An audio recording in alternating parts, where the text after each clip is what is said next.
स्वामींची जेव्हा इच्छा असते तेव्हाच ते आपल्या भक्तांना दर्शनासाठी बोलवून घेतात। यावर्षी तो योग 2024च्या अखेरीस माझ्या आयुष्यात आला।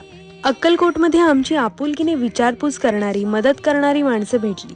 तेव्हा ह्या माणसांच्या रूपात स्वामीच आपल्याला भेटत आहेत की काय असा विचार माझ्या मनात येऊन गेला। स्वामी ज्या वास्तूमध्ये राहत होते त्या वास्तूमध्ये आज आपण येऊ शकलो, या भावनेनेच मन खूप शांत झालं होतं। या चौकटींमध्ये स्वामींच्या पावलांचे ठसे होते। हे सगळं बघून तर मी खूप भारावून गेले होते। संपूर्ण अक्कलकोटमधील वातावरण अतिशय प्रसन्न आहे। येथील बाळप्पा मठात आम्हाला गौमातेची सेवा करण्याची संधी मिळाली। त्यानंतर आम्ही एकमुखी दत्त मंदिरात गेलो, जिथे स्वामी येऊन बसायचे। इथलं अप्रूप म्हणजे या मंदिराला जोडूनच काही घरं आहेत।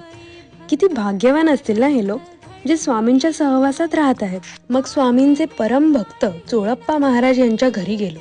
इथे स्वामी अनेक वर्ष वास्तव्यास होते। स्वामींचे चिरंतर वास्तव्य आपल्या घरी असावे अशी चोळप्पांची इच्छा होती। म्हणूनच इथे समाधी मठाची उभारणी करण्यात आली। या स्वामी सहवासातून निघूच नये असं वाटतं। निश्चिंत जा, मी आहे, हे स्वामींचं वाक्य खूप बळ देऊन जातं।